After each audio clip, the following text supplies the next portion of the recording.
أشهد أن سيدنا ونبينا وحبيبنا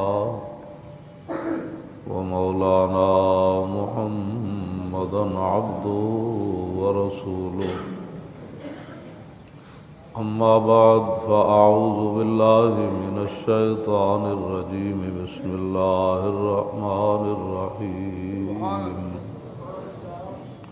والشعراء يتبعهم الغاوون ألم تر أنهم في كل واد يهيمون وأنهم يقولون ما لا يفعلون صدق الله العظيم وصدق رسوله النبي الكريم الأمين إن الله وملائكته يصلون على النبي يا أيها الذين آمنوا صلوا عليه وسلموا تسليما صلاة والسلام عليك يا سيدي يا رسول الله وعلى آلك وأصحابك يا حبيب الله صلاة والسلام عليك يا سيدي يا رسول الله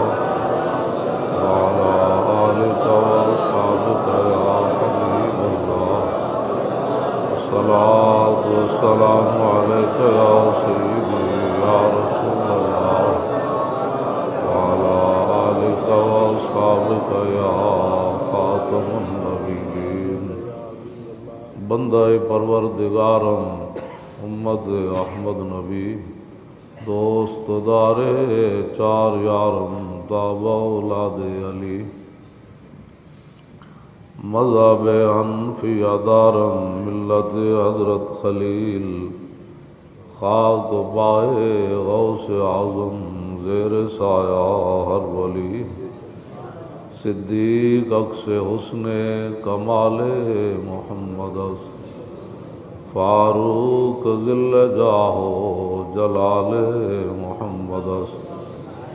عثمان ضیاء شمع جمال محمد است حیدر بہار باغ خصال محمد است صلی اللہ تعالی علیہ وسلم۔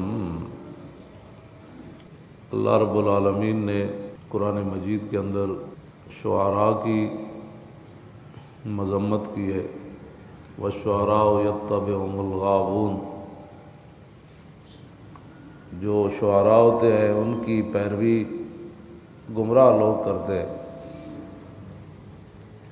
أَلَمْ تَرَ أَنَّهُمْ فِي كُلِّ وَادٍ يَهِيمُونَ، میرے حبیب آپ نے دیکھا نہیں کہ وہ خیالی وادیوں کے اندر بھٹکتے رہتے۔ وَأَنَّهُمْ يَقُولُونَ مَا لَا يَفْعَلُونَ، اور جو وہ باتیں اپنے شعروں میں کہتے ہیں وہ کرتے نہیں ہیں۔ جب قرآن مجید کی یہ آیات نازل ہوئیں تو نبی علیہ السلام کے درباری شاعر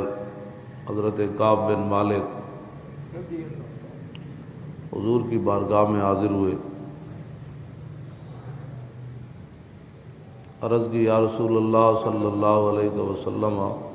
ہم شعر کہتے ہیں تو اب تو قرآن کے اندر اس کی مذمت آ گئی، اب ہمارا کیا بنے گا؟ تو میرے آقا و مولا صلی اللہ تعالیٰ علیہ وآلہ وبارک وسلم نے کعب بن مالک کو فرمایا کہ آپ پریشان نہ ہو، ان المومن یجاہد بسیفہ ولسانہ، کہ مومن جو ہے وہ اپنی تلوار سے بھی جہاد کرتا ہے اور اپنی زبان سے بھی جہاد کرتا ہے۔ فرمایا کہ جن شعراء کی قرآن نے مذمت بیان کی ہے وہ کسی پھول کو لے لیا تو اس کے بارے میں شعر کہنے شروع کر دیے، اپنی محبوبہ کے بارے میں شروع کر دیے، جس طرح یہ گاڑیوں اور ٹرکوں اور ٹریلوں کے پیچھے بک بکارے لکھے ہوتے ہیں، تو اس طرح کے حضور نے فرمایا کہ شعراء کی اللہ تعالیٰ نے مذمت کی ہے باقی رہ گئے تم، تو تمہارا شعر کہنا بھی یہ اسلام اور دین ہے، اور تم جو شعر کہتے ہو پھر اس پر عمل بھی کرتے ہو، یہ نہیں کہ تم خیالی وادیوں کے اندر بھٹکتے ہو۔ تم نے میدان خندق کے اندر صرف یہ شاعرانہ باتیں نہیں تھی کہ ہم حاضر ہیں، بلکہ تم نے خندق کھود کر اور اپنے پیٹوں کے اوپر پتھر باندھ کر پھر مٹی کے ٹوکرے اٹھا کر پھر تم نے شعر پڑھا کہ نحن الذین بایعوا محمدا علی الجہاد ما بقینا ابدا،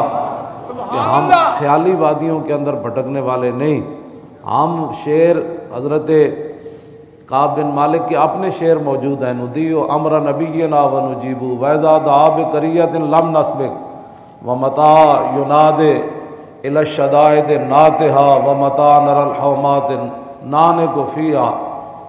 آپ نے فرمایا کہ نطیع امر نبینا ونجیب وإذا دعا بقریۃ، جب حضور نے ہمیں بھڑکتے ہوئے شعلوں کے اندر، لاکھوں کے اندر، ہزاروں کے اندر حضور نے ہمیں طلب کیا تو پھر ہم پیچھے نہیں رہے، ہم اپنا سینہ تان کر حاضر ہو گئے۔ اور جب بھی ہمیں سختیوں کی طرف بلایا گیا اور ہم نے سامنے موت کو رقص کرتے ہوئے دیکھا، ہاں جی، ہم نے سامنے موت کو رقص کرتے ہوئے دیکھا کہ اب موت آئی، یہ موت آئی، تو یا رسول اللہ ہم تو وہ غلام ہیں، ہم نے موت کو کہا کدھر جاتی ہے، ہم حاضر ہیں، آ جاؤ تم۔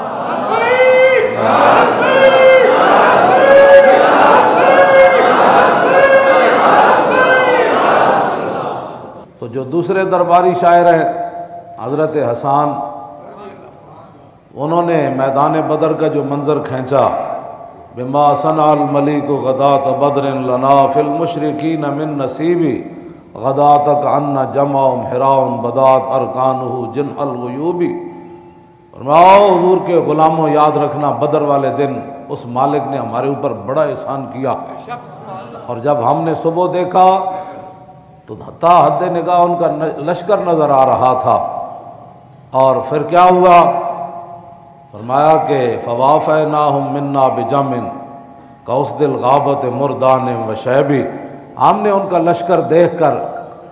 پریشانی کا اظہار نہیں کیا، ہم پیچھے نہیں بھاگے کہ حضور تھوڑا سا مدینہ پاک سے اور بندے بلا کر لائے، نانا فوافیناہم منا بجم، جو ہم 305 تھے تو ہم بھی آگے چل پڑے، ایسے نہیں چلے کہ سر جھکا کے چلے، کیا بنے گا، کاسد الغاب، جنگل کے شیروں کی طرح دھاڑتے ہوئے ہم آگے بڑھے۔ ہاں، کاسد الغاب مردان وشیبی، ہمارے اندر جوان بھی تھے اور بوڑھے بھی تھے۔ ہاں جی، آگے امام محمد قد آزروا علی الاعداء فی لفح الحروب، حضرت حسان کہتے ہیں کہ حضور کی قیادت میں ہم نے جو ہے وہ تھکتے ہوئے شعلوں کے اندر ہم نے چھلانگیں لگا دی، بِأَيْدِيهِمْ صَوَارِمُ مُرْحِفَاتٌ وَكُلُّ مُجَرَّبٍ حَاذِ الْقُعُوبِ، فرمایا ہمارے ہاتھوں کے اندر آزمائی ہوئی تلواریں تھیں اور آزمائے ہوئے نیزے تھے، اور فغادرنا ابا جال سریا وعتبۃ قد ترکنا بالجبوب، اسی ابو جال نو بھی الٹا دیتا تے عتبہ نو بھی دن پتھریلی زمین ہوتے لمحہ پا دیتا۔ ہاں، تو فرمایا کہ میدان، یعنی یہ شعراء ہے صحابہ، اور یہ ان کی شاعری جو ایسے نہیں تھی کہ بھئی وہ صرف بدر کا ایک تخیلاتی منظر قائم، نہ، فرمایا نہ، اس نے تو وہ بپھرے ہوئے، وہ بھی آئے پکڑے تھے اور ہم بھی تھے، لیکن ہم نے آگ کے شعلوں کو دیکھ کر کہا کہ ادھر آؤ، ادھر آؤ۔ حضرت ابو حذیفہ کے والد عتبہ، یہ میدان بدر میں عتبہ شیبہ، یہ دونوں بھائی اور ان کے بیٹے یہ آئے ہوئے تھے ادھر سے، اور ابو حذیفہ عتبہ کے بیٹے حضور کی طرف سے آئے ہوئے تھے، تو انہوں نے کئی بار کہا کہ حضور اجازت ہو تو میں اپنے باپ کو چیلنج کروں۔ ہاں، وہ حضور نے فرمایا نہیں آپ نے نہیں کرنا، تو یہ عرض کی کہ ہم نے ایسے نہیں کہ صرف کہا کہ ہم حاضر ہیں، ہم نے تو یا رسول اللہ میدان بدر میں باپ کو بھی چیلنج کر دیا، باپ کو بھی چیلنج کر دیا۔ تو اس واسطے یہ جو شعراء ہے، یہ وہ شعراء جو ایسے بک بکار اتنی جلدوں میں نہ کوئی مقصد ہے نہ کوئی بات ہے، یہ شاعری تو اسلام مذمت نہیں نہ کرے گا کہ زمین و زمان تمہارے مکین و مکان، ہاں جی، جنے دو جہاں، یہ شاعری تو اسلام مذمت نہیں نہ کرے گا۔ یہ کیسی کہ محمد سے وفا تو نے تو ہم تیرے یہ جہاں چیز ہے کیا لوح و قلم تیرے ہیں، ظلمت سلنت من احیا الظلام الہ ان اشتقت قدمہ در من ورمی وشد من ساغم اخشاها وتوا تحت الحجارت کشحم مطرف الادمی وراودت الجبال شم من ذهب عن نفسی فاراها ایما شممی واقعت زہدہ فیہا ضرورتہ ان الضرورت لا تعدو علی الاسم۔ امام بوصیری فرماتے ہیں پہاڑ چل کے حضور کی بارگاہ میں آئے کہ ہمارا سونا بن کے آئے، ایسے نہیں سونا بن کر آئے کہ جی ہماری ضرورت ہے، حضور نے فرمایا نہیں آپ کی نہیں ضرورت۔ تو یہ شاعری جو ہے وَكَيْفَ يُدْرِكُ فِي الدُّنْيَا حَقِيقَتَهُ قوم نیام تسلوا عنہ بالحلم۔ امام بوصیری فرماتے ہیں وہ دنیا، وہ لوگ جو ابھی نیند سے ہی بیدار نہیں ہوئے، ان کو کیا پتہ ہے حقیقت محمدیہ کیا ہے۔ فمبلغ العلم فی انہ بشر وانہ خیر خلق اللہ کلہم۔ ہاں انسانوں کا علم یہاں تک پہنچا، فمبلغ العلم فی انہ بشر، انسانوں کا علم قیامت تک یہاں تک پہنچا کہ حضور خدا نہیں ہے۔ بشر کا وہ معنی نہیں جو لوگ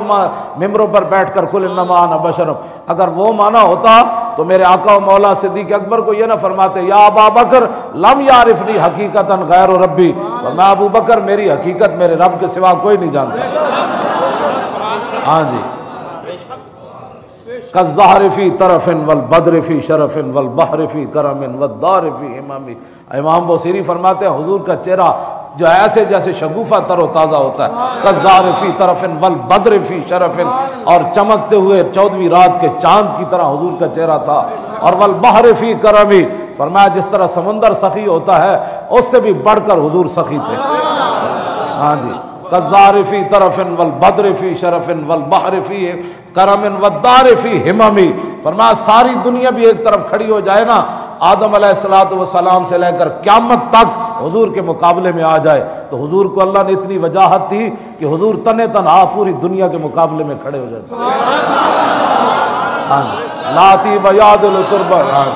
لاتی بیادل تربن دم اعظمہ طوبی لمنتشق منہ ملتسم۔ فرمایا حضور کی خوشبو کی بات تو علیحدہ ہے۔ حضرت سیدہ فاطمہ الزہرا رضی اللہ تعالیٰ عنہ جب نبی علیہ السلام زاری دنیا سے تشریف لے گئے تو حضرت سیدہ حضور کے آستانہ عالیہ پر حاضر ہوئیں، حضور کے مواجہ شریف یعنی حضور کے وہ گھر میں حاضر ہوئیں۔ اب میں قبر انور بھی ہے، حضور وہاں حاضر ہوئیں تو سیدہ نے وہ مٹی اٹھائی حضور کے قبر انور سے، تو پھر اس کو پہلے چوما، پھر ایسے سونگا، لاتی بیادل تربن دم اعظمہ طوبی لمنتشق منہ وملتسم۔ امام بوصیری حضرت سیدہ کے اس فرمان کی طرف اشارہ کر گئے، یا رسول اللہ جو جگہ آپ جلوہ گر ہے نا، سیدہ نے مٹی چوم اور سونگ کر کہا ماذا علی من شم تربت احمدی اللہ یشم مد الزمان غوالیہ۔ فرمایا جس نے نبی علیہ السلام کے روضہ اطہر کی مٹی کو چوم لیا اور سونگ لیا، پھر قیامت تک اسے اور کوئی خوشبو اچھی نہیں لگے۔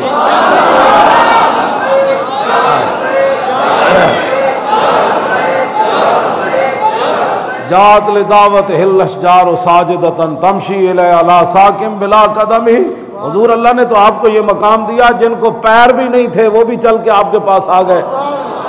ہاں جی، جات لدعوت ہل اشجار ساجدتن تمشی الیہ، حضور درخت بھی چلتے ہوئے آ گئے۔ یا رسول اللہ آپ تو آ گئے تو عہد پہاڑ بھی، آپ پتھر بھی آپ سے محبت کرنا شروع ہو گئے، جلی چیزیں بھی انہوں نے کہا ان کو تو ہم بھی جانتے ہیں، سمندروں نے بھی کہا ان کو تو ہم بھی جانتے ہیں، شیروں نے کہا۔ یہ جو شاعری ہے جو امام بوصیری، اعلیٰ حضرت بریلوی اور شیخ سعدی اور مولانا رومی، اقبال قلندر لاہوری، ان جیسے لوگوں نے جو شاعری کیا، اسلام میں اس کی مذمت نہیں ہے۔ یہ تو شعر سن کر رسول اللہ حضرت حسان جب حضور کا نعت پڑھتے تھے نا کہ وما فقد الماضون مثل محمد وما مثلہ یوم القیامت یفقد، نہ زمانہ ماضی میں حضور کی کوئی مثل ہوا، نہ قیامت تک حضور کی کوئی مثل ہو سکتا ہے۔ تو جب حضرت حسان حضور کے دشمنوں کو فرماتے ہو لسان صارم لا عیب فیہ وبحری لا تقدرہ دلاؤ، ورنہ حضور کے خلاف بات کرتے ہو تو میری یہ زبان چمڑے کی مت سمجھنا، یہ حسان تو موجود ہے لیکن اس کی زبان جو ہے وہ تلوار ہے۔ لسان لا عیب فیہ، تو یہ لڑکھڑاتی نہیں ہے، ہاں یہ وہ لڑکھڑاتی نہیں ہے، اس کے اندر کوئی عیب نہیں ہے، لکنت نہیں ہے۔ اور جب میں حضور کی شان بیان کروں گا تو تمہیں منہ چھپانے کی جگہ نہیں ملے گی۔ وبحری لا تقدرہ دلاؤ، تو میرے خلاف دو چار تو شعر کہہ بھی دیتے نا تو میں محمد عربی کا وہ غلام ہوں جو سمندر ہوں، ایک دو ڈول ڈالنے سے میرا سمندر خراب نہیں ہوگا، تو انسان بنو، میں رسول اللہ کی شان بیان کرنا۔ اور جب حضرت حسان حضور کی شان بیان کرتے تو اس شاعر کو تو حضور نے انعام دیا، فرمایا حسان کیا بات ہے، شفیتا وستشفیتا، فرمایا تو نے میری شان بیان کر کے اور میرے دشمنوں کی مذمت بیان کر کے اپنا سینہ بھی ٹھنڈا کیا اور میرے غلاموں کا سینہ بھی ٹھنڈا کیا۔ حضرت عامر بن عقبہ، ایک روایت کے مطابق یہ ہے کہ حضور نے خود فرمایا، دوسری جدو میدان خیبر کی طرف رات کے وقت جا رہے تھے، اور اس وقت ایک روایت تو یہ ہے کہ صحابہ نے، تو دونوں روایتوں کی تطبیق مولانا کوئی مشکل تو نہیں ہے، یہ حدیث یہ بھی حدیث ہے یہ بھی حدیث ہے، اس کا معنی یہ ہے کہ پہلے صحابہ نے کہا ہوگا، لیکن انہوں نے کہا یار حضور آرام فرما رہے تو دسو نا پھر میں شعر شروع کر دیں تو حضور دی نیند خلل آ جائے، پھر تو ایتا نازل ہو جان، تن پتہ نہیں سی بھائی میرے حبیب ستے ہوئے، تو کہتے ہیں پھر اس ویلے تو انہیں چپ کر گئے، پھر حضور نے خود بلایا، فرمایا آسان نعت پڑھو، تو دونوں کی بات ہو گئی، صحابہ نے بھی کہا حضور نے بھی کہا۔ حدیثیں لوگ ہیں یہ بھی حدیث ہے یہ بھی حدیث ہے، میں اگر کسی کو تو بیٹھے ہوتا تینوں تطبیق کا پتہ ہوتا نا کہ بھائی دونوں نے کہا، یہ نہیں کہ ایک روایت میں یہ ہے کہ حضور نے فرمایا، دوسری روایت میں یہ ہے کہ صحابہ نے کہا، صحابہ بھی کیا، لیکن انہوں نے کیا نا حضور آرام فرما رہے ہیں، جو حضور اینج اونگ کی تھی تو میری آواز پہنچ گئی، جانتے نہیں پھر کی انجام، تو پھر حضور نے خود بلایا، فرمایا یار پوری کرو نا، خواہش سناؤ، ہاں یہ جو کہہ جو رہے ہیں تو نعت سناؤ، تو پھر حضرت عامر بن عقبہ جانتے ہیں، اللہم لولا انت ما تدینا ولا تصدقنا ولا صلینا فاغفر فداء لک ما ابقینا والقی ان سکینۃ علینا وثبت الاقدام ان لاقینا انا اذا صیح بنا بینا یا اللہ تو گواہ رہی، جو حضور نہ ہوندے تے اسی کلمہ کی تو پڑھنا سی، اللہم لولا انت ما تدینا ولا تصدقنا ولا صلینا، یا اللہ تو گواہ رہی جو حضور نہ ہوندے تے اسا نمازہ کی تو پڑھنی ہے سر، یا اللہ تو گواہ رہی جو حضور نہ ہوندے تے اسا زکاتہ کی تو دینی ہے سر، فاغفر فداء لک ما ابقینا، فاغفر فداء دا معنی کہ جی سارے علماء محدثین نے معنی کی لکھیا، صحابہ اپنیاں گردنہ کٹان جا رہے تے فاغفر فداء لک ما ابقینا، فاغفر فداء لک، یہ دا معنی میں یا رسول اللہ سب کچھ حاضر ہے، کوئی بچایا تے نہیں، یہ پھر بھی کوئی کمی ہو گئی تو معاف کر دیں، یا رسول اللہ سب کچھ اسی آ پھر بھی چلے ہیں، پہلے بھی چلے ہیں، آج بھی جا رہے ہیں، جے کوئی کمی ہو گئی زندگی تو حضور معاف کر دینا، لیکن ایک گل ضرور ہے، جدوں تک زندہ قربان ہوندے رہا، اے صحابہ دا فرمان ہے، تو جدو حضور نے سنیا تو فرمایا یہ کون ہے، کہا جی عامر بن عقبہ ہے، فرمایا اللہ اس پر رحم کرے، تو حضرت فاروق اعظم عرض کی تھی حضور اے دعا تسی نہ منگ دے اس ویلے، اے دا معنی تے اے وے کہ عامر شہید ہو جانا ہے، اے جنگ دے موقع تے حضور جدو بھی کسی صحابی نو دعا دیندے سن اے دا معنی اے سی بھائی نہ شہید ہو جانا ہے، تے عرض کی تھی حضور تھوڑی دیر اور نفع اٹھان دے انہاں نال، اے اسی انہاں دی زندگی کو اور نفع اٹھان دے، تسی حضور دعا منگ دیتی عامر شہید ہونا ہی ہونا ہے، تو جب حضرت عامر بن عقبہ شہید ہو گئے تو کسی نے گل کی تھی، حضور نے فرمایا میں دی شہادت ہوتے گواہ ہوں، جو رسول اللہ کا دفاع کرتا ہے اس کی شان ہی نرالی ہے، اس کی شان کیا ہے؟ ام المومنین حضرت عائشہ صدیقہ رضی اللہ تعالیٰ عنہ کے دربار میں صحابہ حاضر ہوئے، سب نیچے بیٹھے ہوئے تھے، سب حضرت حسان آئے تو آپ نے ان کے لیے بستر بچھایا، فون پر بیٹھے سب بڑے بڑے اجلہ صحابہ وہ نیچے بیٹھے ہوئے تھے، اتنی دیر عبد الرحمن بن ابی بکر آ گئے، ام المومنین کے بڑے بھائی، انہوں نے آ کر کہا کہ یہ آپ نے کیا کیا، یہ آپ نے جو ان کو اوپر بٹھایا، بڑے بڑے صحابہ نیچے بیٹھے تو یہ آپ نے کیا کیا ہے؟ بحیثیت بین بات کی، ام المومنین بات نہیں کی، ہاں بحیثیت بین کے بات کہا کہ یہ آپ نے کیا کیا، تو آپ نے جواب کیا دیا، قیامت تک جڑا ماں دی گل نہ مننے وہ کون ہوندا، ام المومنین نے جواب کیا دیا، فرمایا کہ میں نے حسان کو یہ فضیلت اس لیے دی، بلند جگہ پر اس لیے بٹھایا کہ انہو کان یجیب عن رسول اللہ صلی اللہ تعالی علیہ وسلم ویشفی صدرہ من اعدائہ. بس یہ دو باتیں ہیں وجہ فضیلت، ورنہ بڑے بڑے صحابہ وہاں بیٹھے تھے. تو امت جی نے دس دیتا قیامت تک جنہوں اتے بٹھانا ہے وہ دی وجہ اے وے. آپ نے فرمایا کہ میں نے حسان کو سب صحابہ سے فضیلت والی جگہ اس لیے بٹھایا کہ انہو کان یجیب عن رسول اللہ، کہ یہ حضور کے دشمنوں کو حضور کی طرف سے جواب دیتے تھے.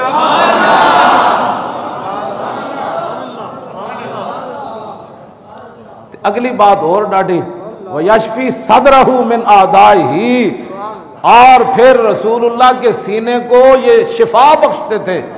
حضور شفا کا معنی ٹھنڈا کرتے تھے، حضور کے دشمنوں کا منہ توڑ کر. اس کا معنی یہ ہے کہ ہم نے کسی یہود و نصارہ کے ایجنٹ سے نہیں پوچھنا کہ حضور کے سینے کو کیسے ٹھنڈا کرنا ہے، ہمیں پتہ ہے کہ حضور کا سینہ کیسے ٹھنڈا ہوتا ہے. بس اتنی بات ہے. تو قیامت تک میرے آقا و مولا کے دشمنوں کے خلاف جب بات کی جائے تو حضور کا سینہ ٹھنڈا ہوتا ہے. اے اسی ہن کسی یہود و نصارہ دے ایجنٹ کو پوچھنا ہے، کسی گویے کو پوچھنا ہے، کسی جناب ٹی وی پر بیٹھے ہوئے دنیا پرست اور بکے ہوئے اینکر کو سے پوچھنا ہے، اور ان یہود و نصارہ کے ایجنٹوں سے پوچھنا ہے جنہوں نے نصاب تعلیم سے حضرت عمر کے تذکرے نکال کر نیلسن منڈیلا کے تذکرے شامل کیے. ان یہود و نصارہ کے ایجنٹوں سے پوچھنا ہے جنہوں نے محمد بن قاسم کے تذکرے نکال کر کار مارکس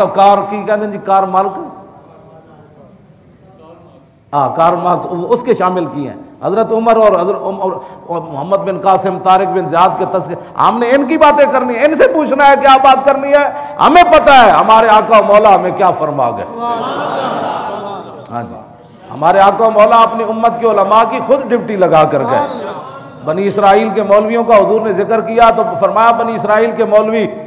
حالات کا مقابلہ نہ کر سکے، فجالسوہم فی مجالسہم واکلوہم وشاربوہم. حضور نے فرمایا بنی اسرائیل کے مولوی پھر قوم سے مل گئے، پھر پگڑیاں داڑیاں دے ہی فرق رہ گئے. جیو جی قوم سی ہو جو مولوی سن. میرے آقا و مولا فجلس رسول اللہ وکان متکئا. عبداللہ بن مسعود فرماتے ہیں جب حضور کی اپنی امت کے علماء کی باری آئی، حضور ٹیک لگا کر بیٹھے تھے، حضور اٹھ کھڑے ہوئے. فرمایا لا والذی نفسی بیدی، فرمایا نہیں، میری امت کے علماء نے یہ کام نہیں کرنا. کیا کرنا ہے میری امت کے علماء نے؟ لَتَأْمُرُنَّ بِالْمَعْرُوفِ وَلَتَنْهَوْنَ عَنِ الْمُنکَرِ. فرمایا یہ حاضر کے سیغے ہیں. فرمایا ضرور بے ضرور، لام تاکید بنون تاکید ثقیلہ، خفیفہ بھی نہیں. ہاں ضرور بے ضرور تم نے جیسا موقع ہو، جیسا حکمران ہو، جیسے حالات ہوں، تم نے اچھائی کا حکم دینا ہے اور برائی سے روکنا ہے. وَلَا تَأْخُذُنَّ عَلَىٰ يَدِ الظَّالِمِ، یہ رسول اللہ نے فرمایا. اخذ یاخذ مانا پکڑنا، لَتَأْخُذُنَّ ضرور بے ضرور تم نے پکڑنا ہے، عَلَىٰ يَدِ الظَّالِمِ. اے میری امت کے علماء، تمہارے دور میں کوئی ظالم میری امت کے اوپر مسلط ہو جائے اور ظلم و جبر کا بازار گرم کر دے تو فرمایا میری امت تو اس قابل نہیں ہوگی. جو تم میرے وارث ہو، تمہاری یہ ڈیوٹی ہے کہ ظالم کا ہاتھ پکڑنا ہے. مولانا ہلکی بات کرو، میں کہا تیری منا. حضور نے جو فرمایا ظالم کا ہاتھ پکڑنا ہے. آگے میرے آقا نے پھر کیا فرمایا؟ وَلَا تَعْتِرُنَّ عَلَى الْحَقِّ عَطْرًا وَلَا تَقْصِرُنَّ عَلَى الْحَقِّ قَصْرًا. فرمایا میری امت کے اندر جیڑا بھی بندہ حق دی راہ تو دائیں بائیں ہوئے، اے میری امت دے علماء تمہاری ذمہ داری ہے کہ اس کا ہاتھ پکڑ کر اسے حق کے راستے پر لا کر بتانا ہے کدھر جا رہا ہے. یہ ہے محمد عربی کا داستہ. یہ رسول اس واسطے قیامت تک ایسی رہنا ہے. رہے گا یوں ہی ان کا، رہے گا یوں ہی ان کا.